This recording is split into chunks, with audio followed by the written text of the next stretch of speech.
ഈ സമയത്ത് ഒരുപാട് ആളുകൾ അനുഭവിക്കുന്ന ഒരു പ്രശ്നമാണ് മൂത്രത്തിൽ പത കാണുക, അല്ലെങ്കിൽ മൂത്രത്തിന്റെ കളർ വ്യത്യാസം വരിക. സാധാരണ ഉണ്ടാകുന്ന ലൈറ്റ് യെല്ലോയിൽ നിന്ന് ഭയങ്കര ഡാർക്ക് ആയിട്ടോ അല്ലെങ്കിൽ ചുവപ്പ് നിറത്തിലോ മൂത്രം കാണാന്ന് പറയുന്നത്. ഇത്തരം പ്രശ്നങ്ങൾ മെയിനായിട്ട് ഉണ്ടാകുന്നത് നമ്മൾ കിഡ്നിന്റെ പ്രശ്നങ്ങൾ റിലേറ്റ് ചെയ്തിട്ടാണ്. അതായത് കിഡ്നിന്റെ ഫംഗ്ഷൻ പ്രോപ്പർ അല്ലാത്ത സമയത്തോ, അല്ലെങ്കിൽ ഒരു കിഡ്നി നശിച്ചിട്ട് രണ്ടാമത്തെ കിഡ്നി മാത്രം വർക്ക് ചെയ്യുന്ന സമയത്തോ, ഇത്തരം കണ്ടീഷൻസിലാണ് ഈ രൂപത്തിലുള്ള വ്യത്യാസങ്ങൾ ഉണ്ടാവാറുള്ളത്. ഇന്ന് നമ്മൾ ഡിസ്കസ് ചെയ്യാൻ പോകുന്നത് ഇതുപോലുള്ള കിഡ്നി റിലേറ്റ് ചെയ്ത പ്രശ്നങ്ങളും അതിനെങ്ങനെ കണ്ടെത്താമെന്നുള്ളതും അതിനെ നമ്മൾ എങ്ങനെയാണ് പ്രോപ്പറായിട്ട് ട്രീറ്റ് ചെയ്യേണ്ടത് എന്നുള്ള കാര്യങ്ങളാണ്. ഇന്ന് നമ്മുടെ കൂടെ ഉള്ളത് ഡോക്ടർ ജൂഹിദാസ് മാം ആണ്. QNB ഹെൽത്ത് കെയറിലെ മെഡിക്കൽ ഓഫീസറാണ്.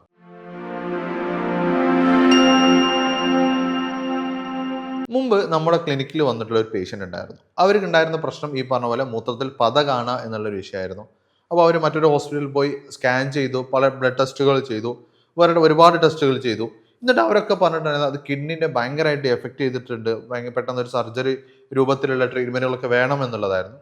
പക്ഷേ ആ സമയത്താണ് നമ്മുടെ ക്ലിനിക്കിൽ നമ്മുടെ ഡോക്ടറുടെ വീഡിയോ കണ്ടിട്ട് നമ്മുടെ ക്ലിനിക്കിൽ വരുന്നത്. ആ സമയത്ത് യൂറിക് ആസിഡ് ചെക്ക് ചെയ്ത സമയത്ത് വളരെ ഹൈ ആയിരുന്നു.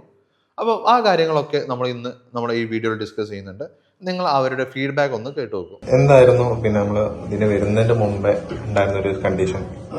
യൂറിനിലൂടെ പ്രോട്ടീൻ ചോർന്നു പോകുന്ന പ്രശ്നമായിരുന്നു. യൂറിനിൽ നല്ല കട്ടിയായിട്ട് ഫോം ഉണ്ടായിരുന്നു. അത് എന്താ പറയുക, ഞാനവിടെ പിന്നെ അടുത്തുള്ള ഹോസ്പിറ്റലിൽ കാണിച്ചിട്ട് അവർ പറഞ്ഞ് പിന്നെ കിഡ്നിയുടെ പ്രശ്നമാണ്, നമുക്ക് ബയോപ്സി ചെയ്തിട്ട് നോക്കാമെന്ന് പറഞ്ഞു. ഞാൻ ബയോപ്സി ചെയ്യാൻ പോയില്ല. അപ്പോഴാണ് ഞാൻ ഇവിടുത്തെ ഒരു വീഡിയോ കാണാൻ ഇതേ കാര്യത്തെ കുറിച്ച്. അപ്പൊ പിന്നെ ഇവിടെ ഞാൻ ഡോക്ടറെ ഇവിടുത്തെ നമ്പറിൽ കോണ്ടാക്ട് ചെയ്ത് ഇവിടെ വന്നിട്ട് പിന്നെ മരുന്ന് കഴിച്ച സ്റ്റോൺ ഉണ്ടായിരുന്നു, 4 സ്റ്റോൺ ഉണ്ടായിരുന്നു ലെഫ്റ്റ് കിഡ്നിയിൽ. റൈറ്റ് കിഡ്നിക്ക് ഒരു സിസ്റ്റ് ഉണ്ട്. സിസ്റ്റ് ഇപ്പോഴും ഉണ്ടെന്ന് തോന്നുന്നു, പക്ഷെ സ്റ്റോൺ എല്ലാം മരുന്നിലൂടെ തന്നെ പോയി. ഒരു വർഷം കഴിഞ്ഞിട്ട് പിന്നെ സ്കാൻ ചെയ്തപ്പോൾ സ്റ്റോൺ ഇല്ല. ഇപ്പൊ കംപ്ലീറ്റ്ലി കിഡ്നിയും ബാക്കി കാര്യങ്ങളൊക്കെ ഹെൽത്തി ആയിട്ടുണ്ട്. ആയിട്ടുണ്ട്. അതിനുശേഷം മരുന്ന് കണ്ടിന്യൂ ചെയ്തു. പിന്നെ ഞാൻ ചോദിച്ചിരുന്നു ഡോക്ടറോട്, പിന്നെ എന്താ പറയാ എന്താ റെക്കറൻസ് ഉണ്ടാകുമെന്ന്. പക്ഷെ റെക്കറൻസ് ഒന്നും കാണാൻ, എന്റെ സൈൻ ഒന്നും കാണാനില്ല. മൂത്രത്തിലൊന്നും ഇപ്പൊ ഒരു പ്രശ്നമില്ല. അപ്പൊ പിന്നെ അതാണ് നന്നായിട്ട് പോകുന്നതെന്ന് ഞാൻ വിചാരിക്കുന്നത്. അതെ, തീർച്ചയായിട്ടും. എങ്ങനെ ഉണ്ടായിരുന്നു ഇവിടെ സർവീസും കാര്യങ്ങളൊക്കെ? വളരെ നല്ലത്, വളരെ ഫ്രണ്ട്ലി ആയിരുന്നു. കൗണ്ടറിലായിരുന്നാലും ഡോക്ടറായിരുന്നാലും കറക്റ്റ് ഫോളോ അപ്പും കാര്യങ്ങളൊക്കെ പ്രോപ്പറായിട്ട്. Okay, thank you. അപ്പം ഈ വിഷയങ്ങളെ കുറിച്ച് നമുക്ക് കൂടുതലായിട്ട് നമ്മുടെ ഡോക്ടറോട് തന്നെ ചോദിക്കാം. ഡോക്ടറെ, ഇപ്പം എന്തായിരുന്നു ഇവർക്ക് ഉണ്ടായിരുന്ന ബുദ്ധിമുട്ട്? കാരണം ഇവർ വന്നിട്ടുള്ളത് അവർക്ക് ഒരു ബുദ്ധിമുട്ട് പറഞ്ഞിട്ടുണ്ടായിരുന്നത് മൂത്രത്തിൽ പത കാണുക എന്നുള്ളൊരു വിഷയത്തെ കുറിച്ചായിരുന്നു. എന്തുകൊണ്ടാണ് ഇങ്ങനെ പത വരുന്നത്? ഈ ഒരു വ്യക്തിക്ക്, ഈ പറഞ്ഞിട്ടുള്ള പേഷ്യൻറ്റിന് ഈ ഒരു ഫോമി അപ്പിയറൻസ്, യൂറിൻ്റെ അകത്ത് പത പോലെയായിരുന്നു വന്നിട്ടുണ്ടായിരുന്നത്. അപ്പോൾ ആളുടെ കേസ് എടുത്ത് നോക്കിയപ്പം ആൾ വേറെ കണ്ടീഷൻസ് ഒന്നും തന്നെ ഇല്ല. ആൾക്കിപ്പം കൊളസ്ട്രോളോ BP അങ്ങനത്തെ വേരിയേഷൻസ് ഒന്നും തന്നെ ഇല്ല. ആളൊരു ഹെൽത്തി അല്ല, നല്ലൊരു രീതിയിൽ ലൈഫ് സ്റ്റൈൽ ഫോളോ ചെയ്യുന്നതായിരുന്നു. പക്ഷെ നമ്മൾ യൂഷ്വലി ഈ ഒരു പത കാണുക എന്ന് പറയുമ്പം എല്ലാവരും കൂടുതലായിട്ടും വെറീഡ് ആവും. നമ്മൾ യൂറിൻ നോർമലി പാസ് ചെയ്ത് പോകുമ്പോൾ പെട്ടെന്ന് അതിലൊരു ഫോമി അപ്പിയറൻസ് കാണുമ്പോൾ എല്ലാവരും ഒന്ന് ടെൻസ്ഡ് ആവും. അത് പല ഫാക്ടേഴ്സ് കൊണ്ടും കാണിക്കാം. അപ്പം നമ്മൾ നന്നായിട്ട് വെള്ളം കുടിച്ചിട്ടില്ലെങ്കിൽ നമുക്ക് കാണിക്കാവുന്നതാണ്. ഡീഹൈഡ്രേഷൻ സംഭവിച്ചിട്ടുണ്ടെങ്കിൽ കാണിക്കാം. അല്ലെങ്കിൽ നമുക്ക് മറ്റെന്തെങ്കിലും മൂത്രസംബന്ധമായിട്ടുള്ള പ്രശ്നങ്ങൾ, ഇപ്പം വൃക്കകളിൽ കല്ലുകൾ ഉണ്ടെങ്കിൽ, അല്ലെങ്കിൽ ക്രിയാറ്റിനിൻ വേരിയേഷൻസ് ഉണ്ടെങ്കിൽ, അല്ലെങ്കിൽ മൂത്രസഞ്ചിയിൽ എന്തെങ്കിലും നീർക്കെട്ടുകളോ അല്ലെങ്കിൽ ഇൻഫ്ലമേഷൻസ് ഒക്കെ ഉണ്ടെങ്കിൽ മൂത്രത്തിൽ പത കാണാം. അല്ലെങ്കിൽ ഇപ്പോൾ സ്ത്രീകളിൽ കാണപ്പെടുന്ന യൂറിനറി ട്രാക്ട് ഇൻഫെക്ഷൻസ്, മൂത്രനാളിയിൽ ഉണ്ടാവുന്ന ബാക്ടീരിയൽ ഇൻഫെക്ഷൻസിന്റെ ഭാഗമായിട്ടും ഈ ഒരു ഫോമി അപ്പിയറൻസ് അല്ലെങ്കിൽ യൂറിനിൽ പത രൂപപ്പെടാനുള്ള സാധ്യത കൂടുതലാണ്. അപ്പം നമ്മൾ ആ സമയത്ത് ശ്രദ്ധിക്കേണ്ടതെന്ന് വെച്ചാൽ ബോഡിയിൽ ജലാംശം കൃത്യമായിട്ട് എത്തുന്നുണ്ടോ, മറ്റെന്തെങ്കിലും അസുഖം ഉണ്ടോ, അല്ലെങ്കിൽ അസുഖത്തിന്റെ ഭാഗമായിട്ടാണോ, നമ്മൾ ജസ്റ്റ് ഒന്ന് നമ്മളെ തന്നെ സെൽഫ് അനലൈസ് ചെയ്യുന്നതായിരിക്കും ബെറ്റർ. അതെ, അതായത് ഇപ്പൊ ഇങ്ങനെ മൂത്രത്തിൽ പത കാണുന്ന ആളുകൾ ഇത് കിഡ്നിന്റെ പ്രശ്നങ്ങളൊന്നും അല്ല, വേറെ എന്തെങ്കിലും അസുഖങ്ങളാണ്, അല്ലെങ്കിൽ വെള്ളം കുടിക്കാത്തതുകൊണ്ടാണെന്ന് മാത്രം നിങ്ങൾ അസ്യൂം ചെയ്യരുത്. പിന്നെ നിങ്ങൾ കൃത്യമായിട്ട് അത് വെള്ളം പ്രോപ്പറായിട്ട് കുടിച്ചിട്ടും നിങ്ങൾക്ക് ഇതുപോലെ പ്രശ്നങ്ങൾ കാണുന്നുണ്ടെങ്കിൽ ഉടനെ തന്നെ നല്ലൊരു ഡോക്ടറെ കാണാന്നുള്ള നിർബന്ധം തന്നെയാണ്. ഇത് ചിലപ്പോൾ ഈ പറഞ്ഞ പോലെ കിഡ്നിന്റെ വിഷയങ്ങളും ആവാം. പ്രോസ്ട്രേറ്റിന്റെ വേരിയേഷൻസ് ഒക്കെ കൊണ്ടും അങ്ങനെ ഇൻഫ്ലമേഷൻസ് ഉണ്ടെങ്കിലും അങ്ങനെ കാണിക്കാവുന്നതാണ്. ഓക്കെ, നമുക്ക് അതായത് കൃത്യമായിട്ട് നിങ്ങൾ ചെക്ക് ചെയ്യാന്നുള്ളത് തന്നെയാണ് ഇതിനൊരു സൊല്യൂഷൻ എന്ന് പറയാനുള്ളത്. കാരണം പലപ്പോഴും ആളുകൾ ഇപ്പോൾ കിഡ്നിനെ സംബന്ധിച്ചോളം പലപ്പോഴും ആളുകൾ പറയുന്ന അല്ലെങ്കിൽ ഡോക്ടേഴ്സ് പറയുന്ന ഒരു വിഷയമാണ് കിഡ്നിൻ്റെ ചില തുടക്കത്തിലൊന്നും ലക്ഷണങ്ങൾ ലക്ഷണം ചിലപ്പോൾ കാണിക്കില്ല. കാണിച്ചോളണമെന്നില്ല. കുറച്ച് കഴിയുന്ന സമയത്തായിരിക്കും ഇതിന് ഇത്രയും കംപ്ലൈൻറ്റുകൾ ഉണ്ടായിരുന്നു എന്നുള്ളത് നമ്മൾ അറിയാം. ഇപ്പം ചിലപ്പം നമുക്ക് നോർമലി ഉണ്ടാകുന്ന പോലെ ഈ പറഞ്ഞ പോലെ മൊത്തത്തിൽ പത കാണുന്നതോ അല്ലെങ്കിൽ ചെറിയ ചെറിയ മാറ്റങ്ങളായിരിക്കും നമ്മൾ കാണാം. അങ്ങനെയാണെന്നുണ്ടെങ്കിൽ നമ്മളപ്പോൾ കിഡ്നി റിലേറ്റ് ചെയ്തുള്ള പ്രശ്നങ്ങളാണെന്നുണ്ടെങ്കിൽ നമ്മൾ ആദ്യം കാണുന്ന ലക്ഷണങ്ങൾ എന്തൊക്കെയായിരിക്കും? ഓക്കെ, അത് ഓരോ വ്യക്തികൾക്കും വ്യത്യസ്ത രീതിയിലായിരിക്കും. തുടക്കത്തിൽ ചിലപ്പോൾ ലക്ഷണങ്ങളൊന്നും കാണിച്ചിട്ടുണ്ടാവില്ല. ചിലപ്പോൾ ചെറിയ രീതിയിൽ ഒരു മൂത്രം ഒഴിക്കുമ്പോൾ ഒരു പുകച്ചിൽ പോലെ ആയിരിക്കും. ചിലപ്പോൾ അത് പനിയായിട്ട് കാണിക്കാം, രാത്രി കാലങ്ങളിൽ പനി പോലെ കാണിക്കാം. ഇപ്പോൾ യൂറിനറി ഇൻഫെക്ഷൻസ് ഒക്കെ ഉണ്ടെങ്കിൽ വിറയലോട് കൂടിയിട്ടുള്ള പനി ഉണ്ടാവും. ചിലപ്പം കാലുകളിൽ നീരായിട്ട് കാണാവുന്നതാണ്, അല്ലെങ്കിൽ ഫേസിൽ നീര് വെക്കുന്ന ഒരു സിംറ്റംസ് കാണിക്കാവുന്നതാണ്.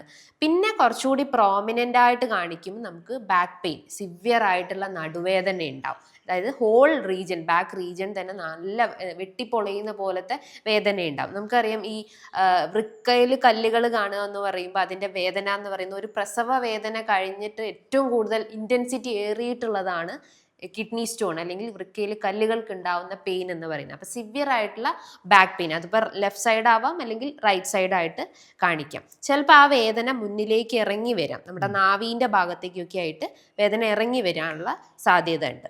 പിന്നെ അതോടൊപ്പം യൂറിൻ ബുദ്ധിമുട്ടുകൾ ഉണ്ടാവും. ചിലപ്പോൾ മൂത്രമൊഴിക്കാൻ തടസ്സം കാണും, മൂത്രമൊഴിക്കുമ്പോൾ ഒരു തുടങ്ങി കിട്ടാനൊരു താമസം ഉണ്ടാവും. ചിലപ്പം അത് മൂത്രം ഒഴിക്കുന്ന സമയത്തായാലും ഒരു ഒബ്സ്ട്രക്ഷൻസ് അല്ലെങ്കിൽ ഒരു ഫ്ലോ കറക്റ്റ് ആവാത്ത പ്രശ്നങ്ങൾ ഉണ്ടാവും. അതേപോലെ തന്നെ ബേണിങ്, അമിതമായിട്ട് പുകച്ചിൽ അനുഭവപ്പെടാവുന്നതാണ്. പിന്നെ ഈ പറഞ്ഞ പോലെ തന്നെ പത കാണുകയാണെങ്കിലും വൃക്ക സംബന്ധമായിട്ടുള്ള പ്രശ്നങ്ങളാണെന്ന് നമുക്ക് അനലൈസ് ചെയ്യാൻ പറ്റുന്നതാണ്. ഓക്കെ, ഇപ്പോൾ ഡോക്ടർ പറഞ്ഞൊരു വിഷയമുണ്ട്, ഇപ്പോൾ ഫേസിൽ അല്ലെങ്കിൽ കാലിലൊക്കെ നീര് വരിക എന്ന് പറയുന്നത്. ശരിക്കും കിഡ്നി നശിക്കുന്ന സമയത്ത് നമ്മളെ മുഖം നോക്കി മനസ്സിലാക്കാൻ പറ്റുമോ? അതാണ് ഞാൻ പറഞ്ഞിട്ടുള്ള ഒരു ഫേഷ്യൽ എഡിമ പോലെ കാണുകയാണെങ്കിൽ അത് വൃക്കയിൽ ഇൻഫ്ലമേഷൻസ് ഉണ്ടെന്ന് അറിയാൻ പറ്റും. ബട്ട് മെജോറിറ്റി നമ്മുടെ കാലുകൾക്കായിരിക്കും, എസ്പെഷ്യലി ആംഗിൾ റീജിയനിലായിരിക്കും ആ ഒരു നീർക്കെട്ട് പോലെ കാണുന്നത്. അതിപ്പം നമുക്ക് രണ്ട് രീതിയിൽ പറയാം. കാലുകളിൽ ഇങ്ങനെ എഡിമ ഉണ്ടെങ്കിൽ അത് തൊട്ട് നോക്കുമ്പോൾ ഇങ്ങനെ കുഴി പോലെ കാണും, അതാണ് പിറ്റിക് എഡിമ എന്ന് പറയുന്നത്. എന്നാൽ നോർമൽ ഒരു സർഫസ് ആണെങ്കിൽ നോൺ പിറ്റിക്, അത് ഡിഫറെൻറ്റ് ടൈപ്സ് ഓഫ് ഇൻഫ്ലമേഷൻസ് എന്ന് നമുക്ക് പറയാവുന്നതാണ്. ഓക്കെ, ഇപ്പോൾ ശരിക്കും എന്തുകൊണ്ടാണ് ഇപ്പം നമ്മളിപ്പം പറഞ്ഞ മുകുന്ദൻ എന്ന് പറഞ്ഞാൽ പേഷ്യൻറ്റിൻ്റെ ഒരു റിവ്യൂ എടുത്ത് നോക്കുകയാണെന്നുണ്ടെങ്കിൽ അതിൽ അവരെ കുറിച്ച് നോക്കുകയാണെന്നുണ്ടെങ്കിൽ അവർക്ക് എന്തുകൊണ്ടായിരുന്നു ഇതുപോലെ യൂറിനിൽ പത കാണാനുള്ള കാരണം? ആള് നല്ല രീതിയിലൊരു ലൈഫ് സ്റ്റൈൽ മെയിൻറ്റെയിൻ ചെയ്തിട്ടുണ്ട്. പക്ഷെ ഭക്ഷണത്തിൽ ചെറിയ രീതിയിലുള്ള അമിതമായിട്ട് പ്രോട്ടീൻസും അതിൻ്റെ റെഡ് മീറ്റൊക്കെ എടുക്കുന്ന ആളായിരുന്നു. ബട്ട് കൺട്രോൾഡ് ആണ്. ആ ഒരു പേഷ്യൻറ്റിൻ്റെ കേസ് നോക്കുമ്പം നമുക്ക് വേറെ ഹിസ്റ്ററീസ് ഒന്നും തന്നെ ഇല്ല. ചെറിയ രീതിയിലുള്ള ലൈഫ് സ്റ്റൈൽ ചേഞ്ചസ് കൊണ്ടാണ് ആൾക്ക് ആ ഒരു ബുദ്ധിമുട്ട് വന്നിട്ടുണ്ടായിരുന്നത്. ബട്ട് എൻ്റെ മെഡിസിൻസ് എടുത്ത് തുടങ്ങി, പിന്നെ ആളുടെ ആ ഒരു ലൈഫ് സ്റ്റൈൽ കൃത്യമായിട്ട് മെയിൻറ്റെയിൻ ചെയ്തു, ഡയറ്റ് കൃത്യമായിട്ട് ഫോളോ ചെയ്തപ്പം നല്ല രീതിയിലുള്ളൊരു ചേഞ്ചസ് ആൾക്ക് ഫീൽ ചെയ്തിട്ടുണ്ട്. ആളൊരു ഫോമി അപ്പിയറൻസ് ആയിട്ടായിരുന്നു പറഞ്ഞിട്ടുണ്ടായിരുന്നത്. പിന്നെ നമ്മുടെ മെഡിസിൻസ് സ്റ്റാർട്ട് ചെയ്ത സമയത്ത് അത് റെഡ്യൂസ്ഡ് ആയി വന്നിട്ടുണ്ട്. ഓക്കെ, ശരിക്കും എന്തുകൊണ്ടാണ് ഇപ്പം നമ്മൾ കിഡ്നിൻ്റെ റിലേറ്റ് ചെയ്ത് പറയുകയാണെന്നുണ്ടെങ്കിൽ എന്താണ് ശരിക്കും കിഡ്നി നശിക്കാനുള്ള കാരണങ്ങൾ? നമ്മുടെ ഒന്നാമത്തേത് നമ്മൾ ശരീരത്തിൽ വെള്ളം എത്തിയിട്ടില്ലെങ്കിൽ, കാരണം ബോഡിയിൽ എല്ലാ ഫിൽട്രേഷൻ ഇത് നടക്കുന്നത് വൃക്കകൾ വഴിയാണ്. അപ്പോൾ ബോഡിയിൽ കൃത്യമായിട്ട് ജലാംശം എത്തിയിട്ടില്ലെങ്കിൽ നമുക്ക് ഈ ഒരു വൃക്ക സംബന്ധമായിട്ടുള്ള പ്രശ്നങ്ങൾ ഉണ്ടാവും. ഓരോ 25 kgക്കും ഒരു 1 ലിറ്റർ വാട്ടർ വെള്ളം അല്ലെങ്കിൽ വെള്ളം മെയിൻറ്റെയിൻ ചെയ്യണമെന്നാണ് നമ്മൾ പഠനങ്ങളിൽ പറയുന്നത്. അപ്പോൾ ബോഡിയിലുള്ള ടോക്സിൻസിനെ റിമൂവ് ചെയ്യണമെങ്കിൽ വൃക്കകൾക്ക് കൃത്യമായിട്ടുള്ള ജലാംശം അത്യാവശ്യമാണ്. അപ്പോൾ ഡീഹൈഡ്രേഷൻ ഒരു റീസൺ ആയിട്ട് നമുക്ക് പറയാം. രണ്ടാമത്തേത് റെഡ് മീറ്റ് അമിതമായിട്ട് എടുക്കുക. അപ്പോൾ പ്രോട്ടീൻസ് അമിതമായിട്ട് എടുത്തു കഴിഞ്ഞാൽ ആ പ്രോട്ടീൻ ലീക്കേജ് ആണ് ഈ പത എന്ന് പറയുന്നത്. ആൽബുമിൻ അല്ലെങ്കിൽ ഗ്ലോബുലിൻ പോലത്തെ പ്രോട്ടീൻ ലീക്കേജിന്റെ ഭാഗമായിട്ടാണ് നമുക്ക് യൂറിനിൽ പത കാണുന്നത്. അപ്പോൾ റെഡ് മീറ്റ് അമിതമായിട്ട് എടുക്കുന്നത് അല്ലെങ്കിൽ അതൊരു ഫാക്ടറായിട്ട് നമുക്ക് പറയാം. പിന്നെ നമ്മുടെ ഒരു കുറച്ചുകൂടി പെത്തോളജിക്കൽ ചേഞ്ചസ് പറയുകയാണെങ്കിൽ നമ്മളെ ബ്ലഡ് നോർമലി ഒരു നോർമൽ pH നിന്നും വ്യതിയാനങ്ങൾ സംഭവിക്കുക. അതിപ്പോൾ കൂടുതൽ അസഡിക് നേച്ചറിലോട്ട് പോകുമ്പോൾ അത് ഈ വൃക്കയിൽ കല്ലുകൾ ഉണ്ടാവും. അതിപ്പോൾ അസഡിക് ആവുക എന്ന് പറയുമ്പോൾ ഇപ്പോൾ യൂറിക് ആസിഡിൻ്റെ വേരിയേഷൻസ് കാണിക്കുക, അല്ലെങ്കിൽ നമ്മളെ ബോഡിയിൽ ജലാംശം എത്തിയിട്ടില്ലെങ്കിൽ, അല്ലെങ്കിൽ ഡീഹൈഡ്രേഷൻ ആയിട്ടുണ്ടെങ്കിൽ, അല്ലെങ്കിൽ മറ്റെന്തെങ്കിലും അസുഖം, ഇപ്പോൾ ഹൈപ്പർ തൈറോയിഡിസം കണ്ടീഷൻസ് ഒക്കെ ഉണ്ടെങ്കിൽ നമ്മളെ ബ്ലഡ് pH വേരിയേഷൻ വരും. അത് കൂടുതൽ അസഡിക് നേച്ചറിലേക്ക് പോകും. അങ്ങനെയാണ് അത് വൃക്കകളിൽ കല്ലുകളായിട്ട് രൂപപ്പെടുന്നത്. ഇപ്പോൾ ഒരു 5 മില്ലിമീറ്റർ മുതൽ ഒരു 10 മില്ലിമീറ്റർ സൈസുള്ള സ്റ്റോണൊക്കെ ആണെങ്കിൽ നമ്മൾ വെള്ളം കുടിച്ചാൽ തന്നെ അത് നമുക്ക് റിമൂവ് ചെയ്ത് ഡയറ്റ് മെയിൻറ്റെയിൻ ചെയ്താൽ റിമൂവ് ചെയ്യാൻ പറ്റുന്നതാണ്. പക്ഷേ എബവ് ഒരു 10 മില്ലിമീറ്റർ ഒക്കെ ആണെങ്കിൽ നമ്മളത് അണ്ടർ മെഡിക്കേഷൻസും കാര്യങ്ങളും ശ്രദ്ധിക്കേണ്ടതായിട്ടുണ്ട്. ഓക്കെ. ഇപ്പോൾ ഡോക്ടർ പറഞ്ഞു വെള്ളം കുടിക്കുന്ന കാര്യങ്ങൾ ഇപ്പോൾ പറഞ്ഞു നമ്മളെ ശരീരത്തിന് വളരെ ഇമ്പോർട്ടൻ്റ് ആണെന്ന് അറിയാം. എല്ലാവരും ഇപ്പം പല ആളുകളും ഇപ്പോൾ പല സെലിബ്രിറ്റീസൊക്കെ കാണുന്നതിന് ശേഷം ഒരു വലിയ ബോട്ടിലുമായിട്ടാണ് എന്ത് ചെയ്യുന്നത് നടക്കുന്നത്. അതായത് വെള്ളം ഹൈഡ്രേഷൻ പ്രോപ്പറായിട്ട് കൊണ്ടെടുക്കുന്നത് കാണാറുണ്ട്. ഇപ്പം ശരിക്ക് വെള്ളം കൊണ്ട് ശരീരത്തിന് എത്രത്തോളം പ്രധാനമാണ്, അല്ലെങ്കിൽ എത്ര ലിറ്റർ വെള്ളം ഒരു ദിവസം ഒരാൾ വെള്ളം കുടിക്കണം? വാട്ടർ ഇൻടേക്ക് എന്ന് പറഞ്ഞാൽ ഏറ്റവും നമ്മളെ ബോഡിയിലെ എല്ലാ കാര്യങ്ങളും മെറ്റബോളിസം എല്ലാം മെയിൻറ്റെയിൻ ചെയ്യണമെങ്കിൽ ജലാംശം അത്യാവശ്യമാണ്. മെയിൻ റീസൺ, അതായത് നമ്മളിപ്പം ബോഡിയിൽ ജലാംശം എത്തിയിട്ടില്ല ഒരു റീസൺ ഞാൻ പറഞ്ഞു, അത് വൃക്കയിൽ കല്ലുകളായിട്ട് കാണപ്പെടാം, അല്ലെങ്കിൽ യൂറിനറി ഇൻഫെക്ഷൻസ് ഉണ്ടാവും. അപ്പം ഡോക്ടേഴ്സ് പറയും അത്യാവശ്യം നല്ല രീതിയിൽ വെള്ളം കുടിക്കണമെന്ന്. പക്ഷെ നമ്മുടെ ചില കണ്ടീഷൻസ് ഉള്ള സമയത്ത്, ഇപ്പോൾ കാലുകളിൽ നീര് അമിതമായിട്ടുള്ള കേസസിലൊക്കെ നമ്മളെ ബോഡി കംപ്ലീറ്റ് ആയിട്ടൊരു എഡിമാറ്റസ് ഒക്കെ ആയിട്ടുള്ള ശരീരമൊക്കെ ആണെങ്കിൽ, നീര് വെച്ചിട്ടുള്ള ശരീരമാണെങ്കിൽ, അത് നിങ്ങളിപ്പം ആ ഒരു ഡോക്ടറെ കാണിച്ചുകൊണ്ടിരിക്കുന്നുണ്ട്, ആ ഡോക്ടർ നിർദ്ദേശപ്രകാരം മാത്രം ജലാംശം മെയിൻറ്റെയിൻ ചെയ്യണം. അതായത് കണ്ടീഷൻസ് നോക്കിയിട്ട്. നോർമലി നമ്മൾ ഹെൽത്തി ആയിട്ടുള്ള ഒരാളാണെങ്കിൽ ഓരോ 25 kgക്കും ഒരു 1 ലിറ്റർ എന്നുള്ള രീതിയിൽ വാട്ടർ ഇൻടേക്ക് മെയിൻറ്റെയിൻ ചെയ്യണം. നോർമലി ഒരു 3.5 to 4.5 ലിറ്റർ എങ്കിലും മിനിമം നമ്മളെ ബോഡിയിൽ ജലാംശം എത്തിയിരിക്കണം. ജലാംശം കുറഞ്ഞു കഴിഞ്ഞാലാണ് നമുക്ക് ഈ ബുദ്ധിമുട്ടുകൾ ഉണ്ടാവുന്നത്. ഒരുവിധം മെറ്റബോളിസം ടോക്സിൻസിനെ എല്ലാം റിമൂവ് ചെയ്യുന്നതും മെറ്റബോളിസം മെയിൻറ്റെയിൻ ചെയ്യുന്നതും നമ്മുടെ ശരീരത്തിലെ ആ ഒരു വാട്ടർ ഇൻടേക്കിലൂടെയാണ്. ഓക്കെ. ഇപ്പോൾ നമ്മൾ ഒരുപാട് കാര്യങ്ങൾ സംസാരിച്ചിട്ടുണ്ട്. ഇപ്പോൾ കിഡ്നി റിലേറ്റ് ചെയ്ത് സംസാരിച്ചു, അതിൻ്റെ കാരണങ്ങളെക്കുറിച്ച് സംസാരിച്ചു. ഇപ്പോൾ ഇതിലൊക്കെ നിങ്ങൾക്ക് എന്തെങ്കിലും സംശയങ്ങളുണ്ടെങ്കിൽ ഒന്നുകിൽ നിങ്ങൾക്ക് താഴെ കമൻറ്റ് ചെയ്യാവുന്നതാണ്, അതല്ലാന്നുണ്ടെങ്കിൽ താഴെ കാണുന്ന നമ്പറിൽ കോൺടാക്ട് ചെയ്യാവുന്നതാണ്. അല്ല ഇത്തരം ബുദ്ധിമുട്ടുകൾ നിങ്ങൾ അനുഭവിക്കുന്നുണ്ടെങ്കിൽ ജോഹി ഡോക്ടറുടെ കൺസൾട്ടേഷൻ വേണമെന്നുണ്ടെങ്കിൽ താഴെ കാണുന്ന നമ്പറിൽ കോൺടാക്ട് ചെയ്യാവുന്നതാണ്. നിങ്ങൾക്ക് ഓൺലൈനായിട്ടും ഓഫ്ലൈനായിട്ടും നിങ്ങൾക്ക് കൺസൾട്ടേഷൻ അവൈലബിൾ ആണ്. അപ്പോൾ കൂടുതൽ വിവരങ്ങൾ അറിയാൻ വേണ്ടിയിട്ടും താഴെ കാണുന്ന നമ്പറിലോ അല്ലെങ്കിൽ വാട്സപ്പിലോ കോൺടാക്ട് ചെയ്യാം. ഇപ്പം നമ്മൾ കിഡ്നിനെ കുറിച്ച് സംസാരിച്ച സമയത്ത് എൻ്റെ കാരണങ്ങൾ സംസാരിച്ചു, എത്ര ലിറ്റർ വെള്ളം കുടിക്കണം എന്ന് സംസാരിച്ചു. ഇപ്പം ഡോക്ടർ ഇപ്പോൾ പറഞ്ഞതിൽ നേരത്തെ കാരണങ്ങൾ ഡിസ്കസ് ചെയ്തതിൽ മെയിനായിട്ട് പറഞ്ഞൊരു പോയിന്റാണ് നമ്മളെ ഭക്ഷണങ്ങൾ എന്ന് പറയുന്നത്. അതായത് പലപ്പോഴും നമ്മൾ കഴിക്കുന്ന ഭക്ഷണങ്ങളാണ് നമ്മളെ കിഡ്നിയെ നശിപ്പിക്കുന്നതാണ്. ഇപ്പോൾ ശരിക്കും കിഡ്നിയെ നശിപ്പിക്കുന്ന ഭക്ഷണങ്ങൾ എന്തൊക്കെയായിരിക്കും? ഒന്നാമത്തെ ഞാൻ പറഞ്ഞു, റെഡ് മീറ്റ് അമിതമായിട്ട് കഴിക്കുക, പിന്നെ അമിതമായിട്ട് ഉപ്പടങ്ങിയിട്ടുള്ള അല്ലെങ്കിൽ സോഡിയം റിച്ച് ആയിട്ടുള്ള ആഹാരങ്ങൾ അമിതമായിട്ട് കഴിക്കുക, പിന്നെ അമിതമായിട്ട് ആസിഡ് അടങ്ങിയിട്ടുള്ള അല്ലെങ്കിൽ അസിഡിക് നേച്ചറുള്ള ആഹാരങ്ങൾ കഴിക്കുക. അപ്പം കാരണം ഈ അസിഡിക് നേച്ചറുള്ള ആഹാരങ്ങൾ കഴിക്കും നമ്മളെ ബ്ലഡിൽ pH വേരിയേഷൻസ് വരും. അതാണ് പിന്നീട് സ്റ്റോൺ ഫോർമേഷൻസ് ഉണ്ടാകുക. അപ്പോൾ ആസിഡ് നേച്ചർ ഉള്ളതാണ് വൈറ്റമിൻ സി അടങ്ങിയിട്ടുള്ള, ഇപ്പോൾ ഓറഞ്ച്, മൊസംബി, നാരങ്ങ, നെല്ലിക്ക, അങ്ങനത്തെ കാര്യങ്ങളൊക്കെ നമ്മൾ അവോയ്ഡ് ചെയ്യണം. ഇപ്പോൾ റീസെൻ്റ് ആയിട്ട് തന്നെ നമ്മൾ ക്ലിനിക്കിൽ തന്നെ ഒരുപാട് കേസസ് കണ്ടിട്ടുണ്ട്. അപ്പോൾ യൂട്യൂബിലൊക്കെ പല ഈ സോഷ്യൽ മീഡിയാസിലൊക്കെ കാണുന്ന പല ഒറ്റമൂലികളും കഴിച്ചിട്ട് ഇപ്പം ഈ നെല്ലിക്കൊക്കെ ഇങ്ങനെ ജ്യൂസ് അടിച്ച് ഡെയിലി കുടിച്ചിട്ട് അവർക്ക് ഈ കിഡ്നി നശിച്ചു പോകുന്ന കംപ്ലയിൻസ് ഒക്കെ നമ്മൾ കുറേ കണ്ടിട്ടുണ്ട്. നെല്ലിക്കൊക്കെ നമ്മുടെ ബോഡിക്ക് ആവശ്യമായിട്ടുള്ളതാണ്, അതൊരു ആൻറ്റി ഓക്സിഡൻസ് ആണ്, അതേപോലെ തന്നെ ഇമ്മ്യൂണിറ്റി ബൂസ്റ്റപ്പ് ചെയ്യാൻ ഹെൽപ്ഫുൾ ആയിട്ടുള്ളതാണ്. പക്ഷെ നമ്മൾ അമിതമായിട്ട് എടുത്തു കഴിഞ്ഞാൽ ഏതൊരു വസ്തു ആയാലും അതൊരു നെഗറ്റീവ് ഇമ്പാക്റ്റ് ബോഡിയിൽ ക്രിയേറ്റ് ചെയ്യും. അപ്പം ഈ വൈറ്റമിൻ സി അടങ്ങിയിട്ടുള്ള ആഹാരങ്ങളൊക്കെ നമ്മളൊന്ന് കൺട്രോൾ ചെയ്യാൻ ശ്രമിക്കുക. പിന്നെ ഇലക്കറികൾ അമിതമായിട്ട് എടുത്തു കഴിഞ്ഞാലും വൃക്കകളിൽ കല്ലുകൾ ഉണ്ടാവാനുള്ള സാധ്യത കൂടുതലാണ്. അതിൽ സിങ്കിൻ്റെ ഘടകമുണ്ട്. സിങ്ക് ഘടകം ഉള്ളത് കൊണ്ട് തന്നെ അത് സ്റ്റോൺ ഫോർമേഷൻസിലേക്ക് ലീഡ് ചെയ്യുന്നുണ്ട്. അപ്പോൾ അതൊക്കെ ഒന്ന് ശ്രദ്ധിക്കുക. പിന്നെ അമിതമായിട്ട് നമ്മൾ ബേസിക് ഫാക്ടർ ഷുഗർ, അമിതമായിട്ട് മധുരം കഴിച്ചു കഴിഞ്ഞാൽ എന്തായാലും ഒരുവിധം അസുഖങ്ങളൊക്കെ നമ്മളെ അഫക്റ്റ് ചെയ്യാനുള്ള ചാൻസസ് ഉണ്ട്. അപ്പോൾ അതും കൺട്രോൾ ചെയ്യാൻ ശ്രമിക്കുക. പിന്നെ മദ്യപിക്കുന്ന ആളുകൾ, പുകവലിക്കുന്ന ആളുകൾക്കൊക്കെ ഇങ്ങനത്തെ വൃക്കയിൽ കല്ലുകളും മറ്റുള്ള യൂറിൻ ഇൻഫെക്ഷൻസ് ഒക്കെ വരാനുള്ള സാധ്യത കൂടുതലാണ്. ഇപ്പോൾ ഈ പ്രോസ്ട്രേറ്റിൻ്റെ പ്രശ്നമുള്ള ആളുകളൊക്കെ ഞാൻ കേസ് എടുത്ത സമയത്തൊക്കെ ആയാലും അവർ പറയുന്നത് അമിതമായിട്ട് പുക വലിക്കുന്നുണ്ട്. 10-15 വട്ടം പുക വലിക്കുന്ന സിഗരറ്റ്സ് യൂസ് ചെയ്യുന്ന ആളുകളുണ്ട്. അപ്പോൾ അവരോട് ഞാൻ അത് കൺട്രോൾ ചെയ്യാൻ പറഞ്ഞപ്പോൾ അവരെ മറ്റുള്ള ആ സിംറ്റംസ് എല്ലാം കൺട്രോൾഡ് ആയിട്ടുണ്ട്. അപ്പം ആ ഒരു സ്മോക്കിംഗ് ഒരു ഫാക്ടറായിട്ട് നമുക്ക് പറയാവുന്നതാണ്. പിന്നെ നമ്മളെ ബോഡി വർക്കൗട്ടുകളൊന്നും തന്നെ ഇല്ലെങ്കിൽ, ഇപ്പോൾ യൂറിക് ആസിഡൊക്കെ കൂടിയിട്ടുള്ള കേസസിലൊക്കെ ആണെങ്കിൽ വർക്കൗട്ട് ഒന്നും ഇല്ലെങ്കിൽ അതും ഒരു ലീഡിങ് ഫാക്ടറായിട്ട്, ലാക്ക് ഓഫ് എക്സസൈസും ഒരു ഫാക്ടറായിട്ട് നമുക്ക് പറയാം. ഓക്കെ. ഇപ്പോൾ ഡോക്ടർ അതിൻ്റെ ഇടയിൽ പറഞ്ഞൊരു വിഷയമാണ് നെല്ലിക്ക അല്ലെങ്കിൽ വൈറ്റമിൻ സി റിച്ച് ആയിട്ടുള്ളത് എന്ന് പറഞ്ഞത്. ഇപ്പോൾ ഈ നെല്ലിക്ക, ഓറഞ്ചൊക്കെ കഴിക്കുന്നത് ശരിക്കും കിഡ്നിക്ക് നല്ലതല്ലേ? അതായത് അമിതമാവരുത്, എല്ലാം ഒരു ബാലൻസ്ഡ് ആയിരിക്കണം. അതും നമ്മുടെ ശരീരത്തിന് ആവശ്യമായിട്ടുള്ളതാണ്. കാരണം വൈറ്റമിൻ സി എന്ന് പറയുമ്പോൾ ഇമ്മ്യൂണിറ്റി ബൂസ്റ്റപ്പ് ചെയ്യാൻ ഹെൽപ്ഫുൾ ആണ്. ഇപ്പം ലെസ് ഇമ്മ്യൂണൈസ്ഡ് ആയിട്ടുള്ള ആളുകൾക്ക് അത് കഴിക്കണം. പക്ഷേ അമിതമായിട്ട് നമ്മൾ എടുത്തു കഴിഞ്ഞാൽ 5ഉം 6ഉം നെല്ലിക്കൊക്കെ നമ്മൾ ഡെയിലി ജ്യൂസ് അടിച്ച് കുടിക്കുകയാണെങ്കിൽ അത് കിഡ്നി ഡാമേജ് ആവാനുള്ള സാധ്യതയുണ്ട്. അപ്പോൾ ഒന്നും നമ്മൾ അമിതമായി അല്ലെങ്കിൽ ഓവറായിട്ട് കഴിക്കാൻ പാടില്ല, കൺട്രോൾഡ് ആയിട്ട് മെയിൻറ്റെയിൻ ചെയ്യാൻ ശ്രമിക്കുക. ഓക്കെ, ഇപ്പോൾ നമ്മൾ ഇപ്പോൾ കിഡ്നിൻ്റെ ഹെൽത്തിനെ കുറിച്ച് നമ്മൾ സംസാരിച്ചു, എന്താണ് അതിൻ്റെ കാരണങ്ങൾ പറഞ്ഞു, അതിൻ്റെ ബുദ്ധിമുട്ടുകൾ പറഞ്ഞിട്ടുണ്ടായിരുന്നു. ഇപ്പം ഒരാൾക്ക് കിഡ്നിൻ്റെ ഫങ്ഷൻ പ്രോപ്പർ അല്ല എന്ന്, അല്ലെങ്കിൽ അവർക്ക് ഇപ്പോൾ കിഡ്നിൻ്റെ പ്രശ്നങ്ങൾ തുടങ്ങി എന്ന് കാണുകയാണെന്നുണ്ടെങ്കിൽ എന്തൊക്കെ മുൻകരുതലുകളാണ് ഇനി ഫെർദർ ആയിട്ട് കിഡ്നി നശിക്കാതിരിക്കാൻ വേണ്ടി ചെയ്യേണ്ടത്? ഇപ്പം നിങ്ങളിപ്പം എന്തെങ്കിലും മെഡിസിൻസ് കഴിച്ചുകൊണ്ടിരിക്കുന്നുണ്ടെങ്കിൽ അതിൻ്റെ ഭാഗമായിട്ടും ഇങ്ങനെ വൃക്കകൾ നശിക്കാനുള്ള ചാൻസസ് ഉണ്ട്. അപ്പം അത് നമ്മൾ സെൽഫായിട്ട് മെഡിക്കേഷൻസ് എടുക്കുന്നുണ്ടെങ്കിൽ അതൊന്ന് കൺട്രോൾ ചെയ്യുക. ഒരു ഡോക്ടറുടെ അണ്ടറിൽ മാത്രം മെഡിസിൻസ് സ്റ്റാർട്ട് ചെയ്യാൻ ശ്രമിക്കുക. പിന്നെ നമ്മൾ ബേസിക് ഫാക്ടറാണ് ഹൈഡ്രേഷൻ, വാട്ടർ ഇൻടേക്ക് കൃത്യമായിട്ട് മെയിൻറ്റെയിൻ ചെയ്യാൻ ശ്രമിക്കുക.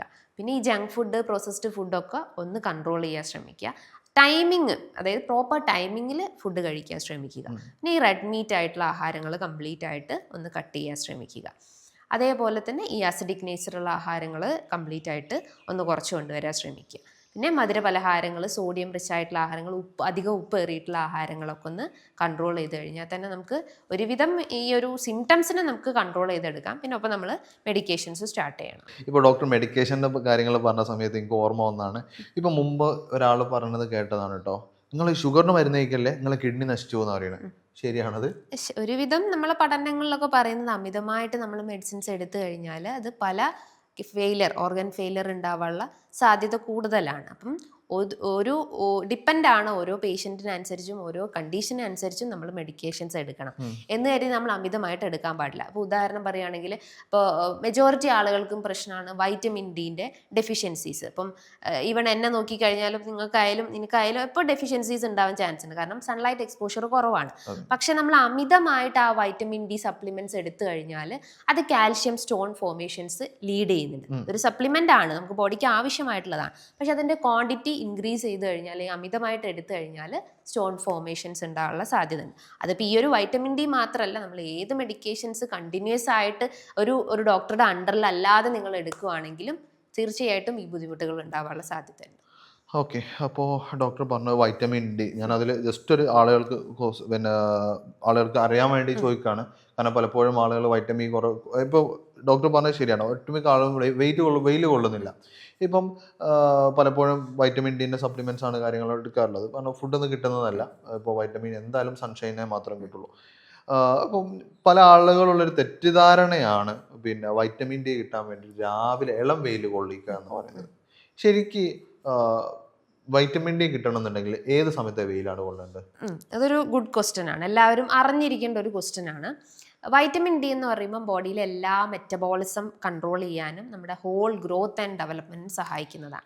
അപ്പം ഇപ്പം ആളുകൾ പറയുന്ന, അല്ലെങ്കിൽ നമ്മൾ യൂഷ്വലി ഡോക്ടേഴ്സിൻ്റെ ഇടയിലൊക്കെ പറയുന്നത് രാവിലെ ഒരു 10 മണി മുതൽ വൈകിട്ട് ഒരു 3 മണീൻ്റെ ഇടയിലുള്ള വെയിൽ കൊള്ളണം. എല്ലാവരും പണ്ടൊക്കെ പറഞ്ഞുകൊണ്ടിരുന്ന ഇളം വെയിൽ കൊള്ളണം, ഒരു 6 മണി 7 മണിക്കൊക്കെ വെയിൽ കൊള്ളണം എന്നാണ് ഇപ്പോൾ ഗർഭിണികളോടൊക്കെ പറയാറുണ്ട്.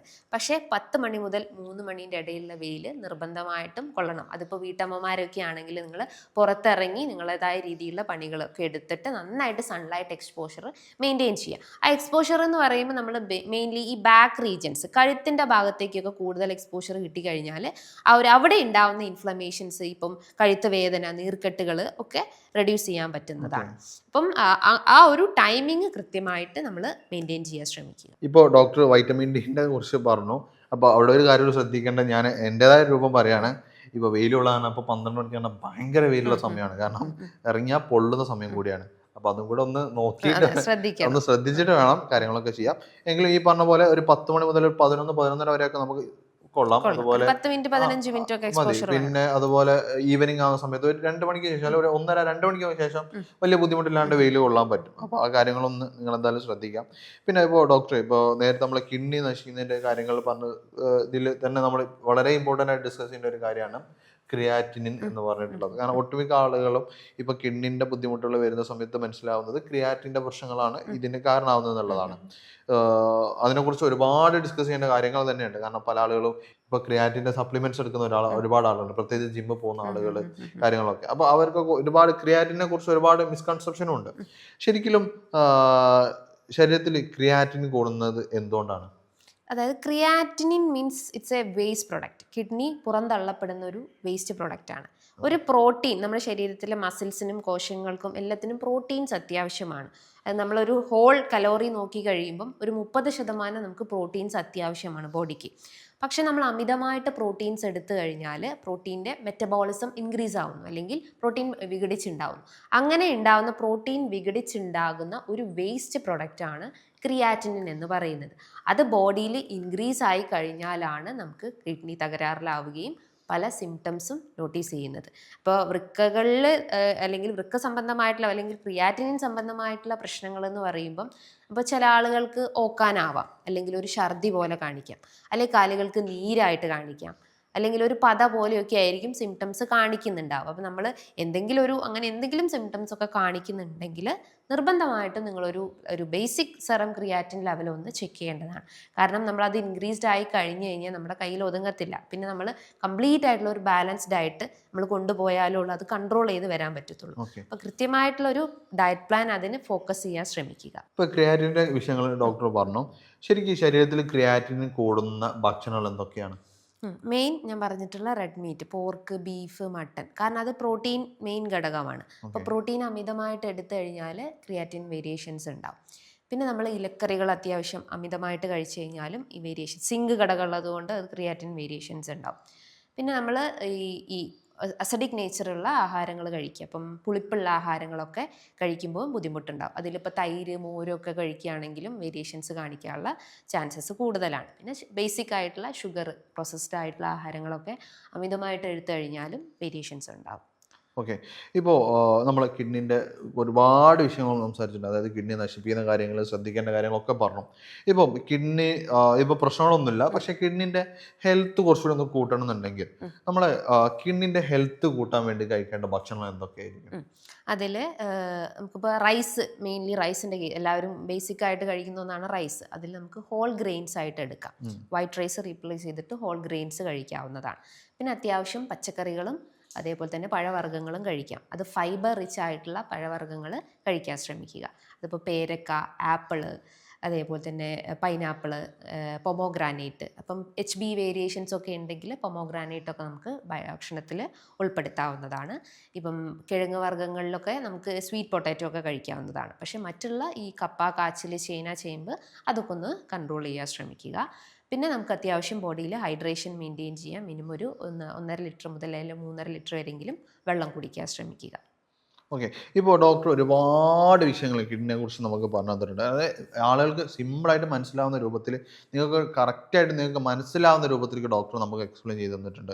അപ്പോൾ ഇതിന് മുമ്പ് ഞാനൊരു വീഡിയോ കാണിച്ചു തന്നിട്ടുണ്ടായിരുന്നു. അതായത് നമ്മുടെ ക്ലിനിക്കിൽ വന്നിട്ടുള്ള ഒരാൾ ഈ പറഞ്ഞ പോലെ മൂത്രത്തിൽ പത കാണുന്ന വിഷയങ്ങളായിട്ടാണെന്നുണ്ടായിരുന്നു നമ്മൾ ക്ലിനിക്കിൽ വന്നിട്ടുണ്ടായിരുന്നു. അപ്പോൾ അവർ ടെസ്റ്റും കാര്യങ്ങളൊക്കെ അവർ ഡീറ്റെയിൽ ആയിട്ട് പറഞ്ഞിട്ടുണ്ടായിരുന്നു. ആ വീഡിയോ ഒന്നുകൂടി കണ്ടുവരാം. എന്തായിരുന്നു പിന്നെ നമ്മൾ ഇതിന് വരുന്നതിന്റെ മുമ്പേ ഉണ്ടായിരുന്ന ഒരു കണ്ടീഷൻ? യൂറിനിലൂടെ പ്രോട്ടീൻ ചോർന്നു പോകുന്ന ഒരു പ്രശ്നമായിരുന്നു. യൂറിനിൽ നല്ല കട്ടിയായിട്ട് ഫോം ഉണ്ടായിരുന്നു. അപ്പൊ അത്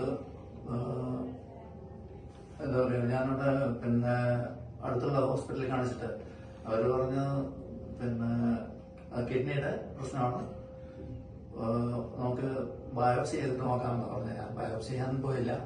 അപ്പോഴാണ് ഞാൻ ഇവിടുത്തെ ഒരു വീഡിയോ കാണാൻ ഇതേ കാര്യത്തെ കുറിച്ച്. അപ്പൊ പിന്നെ ഇവിടെ ഞാൻ ഡോക്ടറെ ഇവിടുത്തെ നമ്പറിൽ കോണ്ടാക്ട് ചെയ്ത് ഇവിടെ വന്നിട്ട് പിന്നെ മരുന്ന് കഴിച്ച സ്റ്റോൺ ഉണ്ടായിരുന്നു, 4 സ്റ്റോൺ ഉണ്ടായിരുന്നു ലെഫ്റ്റ് കിഡ്നിയിൽ.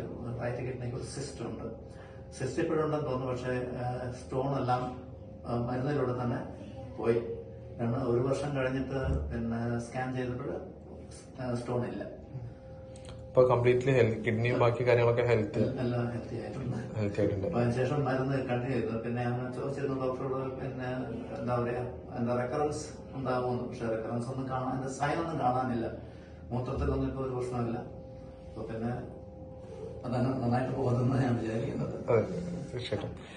എങ്ങനെ ഉണ്ടായിരുന്നു ഇവിടെ സർവീസും കാര്യങ്ങളൊക്കെ? വളരെ വളരെ ഫ്രണ്ട്ലി ആയിരുന്നു. കൗണ്ടറിലായിരുന്നാലും ഡോക്ടറായിരുന്നാലും കറക്റ്റ് ഫോളോ അപ്പും കാര്യങ്ങളൊക്കെ പ്രോപ്പറായിട്ട്. പ്രോപ്പറായിട്ട്. Okay, thank you. അപ്പോൾ ഈ വീഡിയോയിൽ പറഞ്ഞിട്ടുള്ളത് അവർക്ക് ഉണ്ടായിരുന്ന ബുദ്ധിമുട്ട് കംപ്ലീറ്റ് ആയിട്ട് മാറി എന്നുള്ളതാണ്. അതായത് യൂറിക് ആസിഡ് ആണെന്നുണ്ടെങ്കിലും ബാക്കിയുള്ള പ്രശ്നങ്ങളൊക്കെ തന്നെ ഇതിൽ മാറി എന്നുള്ള കാര്യങ്ങൾ തന്നെയാണ്. ഇപ്പോൾ ഡോക്ടറോട് ലാസ്റ്റ് ആയിട്ട് ചോദിക്കുന്നത്, ഇപ്പോൾ അവർക്ക് യൂറിക് ആസിഡ് വന്നിട്ടുണ്ടായിരുന്നു, അവർക്ക് യൂറിക് ആസിഡ് മാറാൻ വേണ്ടി ഡോക്ടർ ഇപ്പോൾ എന്താണ് ചെയ്തിട്ടുണ്ടായിരുന്നത്? അവർക്ക് 6.7 7.2 റേഞ്ചസിലായിരുന്നു യൂറിക് ആസിഡ് ഉണ്ടായിരുന്നത്. ആള് ഭയങ്കര കോപ്പറേറ്റീവ് ആണ്, ഭയങ്കര നമ്മൾ പറയുന്നതെല്ലാം കൃത്യമായിട്ട് കേൾക്കുന്ന ഒരു, എന്താ പറയുക, നമുക്ക് ഒരു അഡ്ജസ്റ്റ് ചെയ്യാൻ പറ്റുന്ന ഒരു പേഷ്യൻ്റ് അപ്രോച്ച് ആയിരുന്നു. അപ്പോൾ നമ്മൾ ഡീറ്റെയിൽ ആയിട്ട് ആ ഒരു വ്യക്തിയുടെ കേസ് എടുത്തപ്പം ആൾക്ക് വേറെ കണ്ടീഷൻസ് ഒന്നും തന്നെ ഇല്ല. ആളെ ഒരു ക്വാളിറ്റി എന്ന് പറയുമ്പോൾ നമ്മൾ ഇപ്പം പേഷ്യൻസിൻ്റെ ഇടയിൽ തന്നെ നമ്മളിപ്പോൾ ഒരു കേസ് നോക്കുമ്പം അവർക്കൊരു ഫയൽ നിറച്ചും ചാർട്ടുകളായിരിക്കും, അവരെ റിസൾട്ടുകളായിരിക്കും, കണ്ടിട്ടുണ്ട് ഒരു ബുക്ക് പോലെ ആയിരിക്കും റിസൾട്ടുകളൊക്കെ അവർ സൂക്ഷിച്ച് വെച്ചിട്ടുണ്ടാവും. പക്ഷേ ഈ ഒരു വ്യക്തി എന്ന് പറഞ്ഞാൽ ഭയങ്കര, എന്താ പറയുക, സിസ്റ്റമാറ്റിക് ആണ്. അവർക്കൊരു എല്ലാ അവരെ യൂറിക് ആസിഡ്, അതേപോലെ തന്നെ ഫാസ്റ്റിംഗ് ഷുഗർ, കൊളസ്ട്രോൾ എല്ലാം അവർ ചാർട്ടാക്കിയിട്ട് ഒരു കുട്ടികൾ നമ്മൾ എഴുതി പഠിക്കത്തില്ലേ, അതേപോലെ നീറ്റായിട്ടാണ് അവരതിനെ പ്രസൻറ്റ് ചെയ്തിട്ടുള്ളത്. അപ്പം നമുക്കത് നോക്കാനും മുന്നേയുള്ള ആ ഒരു റിസൾട്ടൊക്കെ ഒന്ന് ജസ്റ്റ് ഒന്ന് ക്രോസ് ചെക്ക് ചെയ്യാനൊക്കെ വളരെ ഹെൽപ്ഫുള്ളാണ്. അത് ആ ഒരു വ്യക്തിയുടെ ഒരു ഗുഡ് ക്വാളിറ്റിയാണ്, അത് നമുക്ക് എടുത്ത് പറയേണ്ടതായിട്ടുണ്ട്. അപ്പോൾ ഈ ഒരു പേഷ്യൻറ്റിന് നമ്മൾ കേസ് ഡീറ്റെയിൽ ആയിട്ട് എടുത്തതിന് ശേഷം നമ്മൾ ഒരു ഇൻഡിവിജ്വലൈസ്ഡ് ആയിട്ടുള്ളൊരു മെഡിസിൻസ് ആസ് പെർ ഹോമിയോപ്പതി രീതിയിലുള്ള മെഡിസിൻസ് നമ്മൾ കൊടുത്തു. അപ്പോൾ ഒരു 2-3 വീക്സ് കൊണ്ട് തന്നെ ആൾക്ക് നല്ല രീതിയിലുള്ള ചേഞ്ചസ് ഫീൽ ചെയ്തിട്ടുണ്ട്. അപ്പോൾ ഇടയ്ക്കൊരു ഗ്യാപ്പ് വന്നെങ്കിലും പിന്നീട് അവർ എന്നെ റീകണക്ട് ചെയ്തു, അങ്ങനെ മെഡിസിൻസ് കൊടുത്തു, നല്ല രീതിയിലുള്ള ചേഞ്ചസ് വന്നു. പിന്നെ ആൾക്ക് ഞങ്ങൾ ഡയറ്റും സജസ്റ്റ് ചെയ്ത് കൊടുത്തു, യൂറിക് ആസിഡ് ബേസിസുള്ളൊരു ഡയറ്റ്, ഈ പറഞ്ഞിട്ടുള്ള പുളിപ്പിച്ച ആഹാരങ്ങൾ, അങ്ങനത്തെ കാര്യങ്ങൾ, ഒരു ഡീറ്റെയിൽ ആയിട്ടുള്ള ചാർട്ടും കൊടുത്തു. അവർ നല്ല രീതിയിൽ ആ ചാർട്ടും ഫോളോ ചെയ്തു. ദെൻ മെഡിസിൻസും സ്റ്റാർട്ട് ചെയ്ത് തുടങ്ങിയപ്പം നല്ല രീതിയിലുള്ള ചേഞ്ചസ് ആൾക്ക് ഫീൽ ചെയ്തിട്ടുണ്ട്. അതായത് നിങ്ങൾ കൃത്യമായിട്ട് ഈ കാര്യങ്ങൾ ഫോളോ അപ്പ് ചെയ്യണമെങ്കിൽ നിങ്ങളുടെ പ്രശ്നങ്ങളൊക്കെ മാറ്റിയെടുക്കാം, അല്ലെങ്കിൽ നിങ്ങൾക്ക് ഈ പ്രശ്നങ്ങളൊന്നും വരാതെ നമുക്ക് സംരക്ഷിക്കാൻ പറ്റും. അപ്പോൾ നിങ്ങൾ ഈ പറഞ്ഞത്, ഈ ഡിസ്കഷനിൽ നിങ്ങൾ ഒരുപാട് കാര്യങ്ങൾ ഡിസ്കസ് ചെയ്തില്ല, എന്തെങ്കിലും സംശയങ്ങൾ നിങ്ങൾക്കുണ്ടെങ്കിൽ താഴെ കാണുന്ന നമ്പറിൽ കോൺടാക്ട് ചെയ്യാവുന്നതാണ്. അതുപോലെ തന്നെ നമ്മുടെ ജോഹി ഡോക്ടറുടെ കൺസൾട്ടേഷൻ നിങ്ങൾക്ക് ഓൺലൈനായിട്ടും ഓഫ്ലൈനായിട്ടും കൺസൾട്ടേഷൻ അവൈലബിൾ ആണ്. നിങ്ങൾക്ക് ഓൺലൈനായിട്ടോ അല്ലെങ്കിൽ ഓഫ്ലൈനായിട്ടോ കൺസൾട്ടേഷൻ വേണമെന്നുണ്ടെങ്കിൽ താഴെ കാണുന്ന നമ്പറിൽ കോൺടാക്ട് ചെയ്യുകയോ അല്ലാന്നുണ്ടെങ്കിൽ താഴെ കാണുന്ന വാട്സപ്പ് ലിങ്കിൽ ക്ലിക്ക് ചെയ്തിട്ട് നിങ്ങൾക്ക് അപ്പോയിൻമെൻറ്റ് എടുക്കാവുന്നതാണ്. ഇപ്പോൾ കൂടുതൽ വിവരങ്ങൾക്ക് താഴെ കാണുന്ന നമ്പറിൽ കോൺടാക്ട് ചെയ്യാം, അതല്ലെങ്കിൽ കമൻ്റായിട്ട് രേഖപ്പെടുത്താവുന്നതുമാണ്. ഇനി ഇതുപോലുള്ള മറ്റൊരു വീഡിയോയുമായി നമുക്ക് വീണ്ടും കാണാം. Thank you.